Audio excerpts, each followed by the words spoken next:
Dans la vidéo d'aujourd'hui, il s'agit d'une attaque violente d'un ours brun sur l'un des plus célèbres chercheurs sur les ours de Russie. Cela s'est produit alors qu'il prenait des photos d'un ours qu'il considérait comme son ami, un ours qu'il avait souvent vu et avec lequel il avait établi un lien. Mais cette amitié s'est terminée de la manière la plus terrible. Si vous aimez la vidéo, n'oubliez pas de liker et de vous abonner. C'est la brutale attaque de l'ours sur Vitali Nikolaïenko. Bienvenue sur Férocefine. Profondément dans l'est de la Russie se trouve un pays de beauté sauvage et de nature rude, la péninsule de Kamtchatka. Ici, la terre bouillonne et fume, avec des sources chaudes et des geysers envoyant de la vapeur haut dans le ciel. C'est un lieu de force brute, où la terre semble vivante et respirante. Cette région abrite une variété d'animaux, du majestueux ours brun au timide léopard des neiges. Ils errent dans le pays en harmonie avec le paysage. Pour ceux qui osent s'aventurer dans cette nature sauvage, la péninsule de Kamtchatka offre une expérience inoubliable. Car la beauté de la nature y est pleinement révélée et la sauvagerie du pays se ressent à chaque souffle. Vitali Nikolaïenko était l'un des chercheurs sur les ours les plus renommés de Russie. Il avait passé près de 30 ans, ce qui représente à peu près la moitié de sa vie, à étudier ces créatures majestueuses. Le sexagénaire était également le garde principal de la réserve sauvage de Kronotsky, où il patrouillait continuellement pour lutter contre la pêche et la chasse illégale. Lors de ces patrouilles, Vitali suivait les grands ours bruns de la péninsule de Kamtchatka et documentait leur comportement social, leurs rituels de reproduction et leurs habitudes alimentaires. Le soir, il retournait à sa cabane, allumait sa lampe à pétrole et documentait près de 800 contacts avec les ours par an. Son travail est devenu l'une des documentations les plus importantes sur le comportement des ours bruns jamais réalisées. Avec les années, Vitali a eu de nombreuses rencontres directes avec les ours. Il s'approchait très près des ours et il semblait que ceux-ci ne se dérangeaient pas de partager leur espace avec lui. Son favori personnel était un ours mâle d'environ 2 mètres qu'il appelait Krzyziek, ce qui signifie « beau ».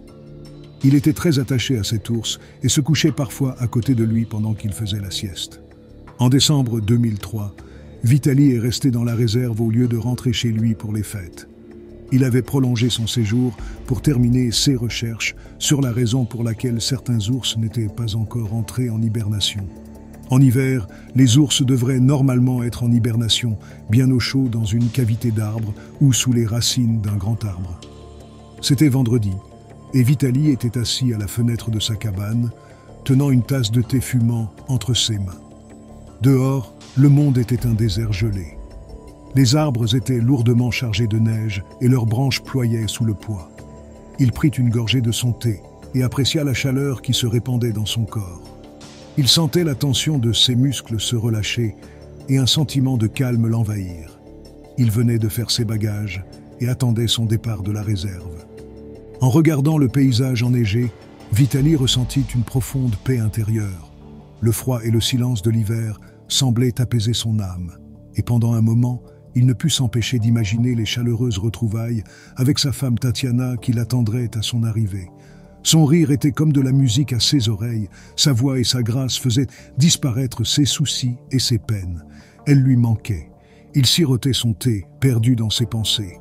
Alors que le monde hivernal se déployait devant lui, il observait les flocons de neige tournoyer paresseusement dans l'air, chacun un chef-d'œuvre unique et délicat. C'était comme s'il voyait le monde avec de nouveaux yeux, d'une nouvelle perspective. Cela le remplissait d'un sentiment d'émerveillement et de respect. Et puis il l'a vu. C'était Krzyziek, son ami à fourrure. L'ours se dirigeait vers le lac à moitié gelé pour étancher sa soif et chasser l'ennui. Vitali décida de suivre son ours préféré jusqu'au lac, dans l'espoir de prendre quelques photos impressionnantes et de créer des souvenirs pour la vie. Il se prépara, prenant son appareil photo, un pistolet de détresse et du spray anti-ours, au CA où les choses tourneraient mal. Le lac était à moins d'1,5 kilomètre de sa cabane, donc il était sûr qu'il serait de retour avant l'arrivée de l'hélicoptère. Quand il a marché dans la neige, il sentit l'air croustillant et froid, avec une netteté qui semblait couper jusqu'aux os. Sa respiration formait de petits nuages, et le paysage était étrangement silencieux, comme si la péninsule de Kamtchatka retenait son souffle. Poursuivant, Le grondement de son ours ami le tira rapidement de ses pensées. Il tenta de marcher dans le chemin enneigé pour rattraper le temps perdu, mais la neige était profonde et ses pieds semblaient lourds. Cependant, il était déterminé. Il enfila rapidement ses skis de fond, ce qui lui permettait de glisser sans effort sur le sentier enneigé. Il pouvait voir les empreintes fraîches de l'ours dans la neige et était déterminé à suivre le rythme de Krzysiek. Il s'efforçait d'aller plus vite, ses muscles se tendaient et brûlaient d'effort, alors qu'il se poussait à ses limites.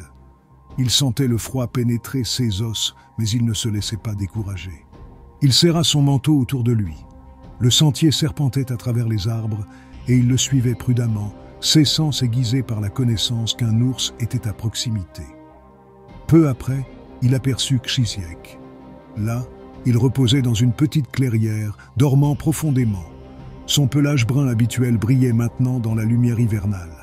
Ceci serait la photo parfaite, une récompense pour ses efforts dans ce climat rigoureux. Vitali sortit son appareil photo, mais il était impossible d'obtenir une image claire, car les branches enneigées et les troncs d'arbres bloquaient constamment la vue. Puis il prit la décision risquée de s'aventurer dans la clairière. Il planta ses skis verticalement dans la neige, se mit à quatre pattes, puis rampait, se faufilant habilement entre les espaces étroits et se frayant un chemin à travers les branches. Ses yeux étaient fixés sur son ami Krzysiek, et ses sens étaient en alerte. Il pouvait entendre la respiration lourde mais régulière de l'ours, alors qu'il se frayait un chemin à travers la neige tombante. Le son était presque paisible, un grand contraste avec la sauvagerie naturelle de l'ours. À chaque inspiration, sa poitrine se soulevait et s'abaissait, et à chaque expiration, un petit nuage de vapeur s'échappait de ses narines et se dissipait dans l'air froid. C'était un spectacle qui touchait le cœur de Vitali. À environ 3 mètres de l'ours endormi, Vitali sortit son appareil photo, prêt à capturer la scène magnifique pour son livre de souvenirs, comme il l'avait fait tant de fois auparavant. Le samedi, le jour suivant, l'hélicoptère arriva, prêt à emmener Vitali hors de la réserve pour ses vacances. Le pilote trouva des sacs emballés et une tasse de thé froide à la fenêtre de la cabane, mais aucune trace de Vitali. Sans hésiter, il appela l'équipe de recherche et de secours qui arriva rapidement et commença les recherches. Ils suivirent la piste de ski de Vitali et à environ 1 kilomètre de la cabane, ils trouvèrent ses skis à l'entrée du bosquet, plantés verticalement dans la neige, exactement comme il l'avait fait la veille.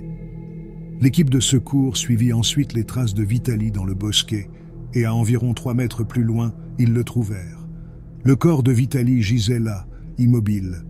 Son aérosol anti-ours était vide, ce qui laissait supposer à l'équipe qu'il l'avait utilisé dans une tentative désespérée de sauver sa vie dans la neige. Ils purent identifier les traces de Wangenkreuz, là où il semblait avoir bondi sur Vitali. Il semblait que le spray n'avait pas dissuadé l'ours de l'attaquer. À sa droite se trouvait le pistolet de détresse non tiré, à moitié mangé. Son appareil photo gisait à quelques centimètres de son corps. Il était taché de sang et cassé. L'équipe de recherche et de secours ramena son corps inanimé de la nature sauvage pour que sa famille puisse lui dire adieu et l'enterrer. Malgré ces nombreux journaux de recherche, l'approche active de Vitali dans l'observation des ours a été largement critiquée par le mouvement de conservation de la nature. Ils argumentaient qu'il avait enfreint la méthode passive généralement acceptée en éthologie. Vitali se défendait en disant qu'il n'avait jamais sous-estimé la ténacité des ours, mais ces critiques voyaient les choses différemment. Pour eux, sa mort semblait confirmer leurs craintes. De plus de 20 ours, devenus dociles en raison de la présence de Vitali, sont devenus des cibles faciles pour les braconniers et ont été tués peu avant et après sa mort. Comme c'est le cas dans la nature, les animaux sauvages sont sauvages. On ne devrait jamais être trop insouciant lorsqu'on s'approche d'animaux sauvages, car leurs caractéristiques sauvages sont profondément ancrées dans leur génétique et ils peuvent à tout moment attaquer et laisser quelqu'un sans vie. Pour Vitali, cette réalisation est malheureusement arrivée trop tard, mais ces enregistrements resteront toujours un témoignage de sa contribution à la science et à la communauté académique. Sa mort a été une grande perte pour l'homme et la nature, et ironiquement, l'animal auquel il avait consacré sa vie a finalement conduit à sa fin tragique.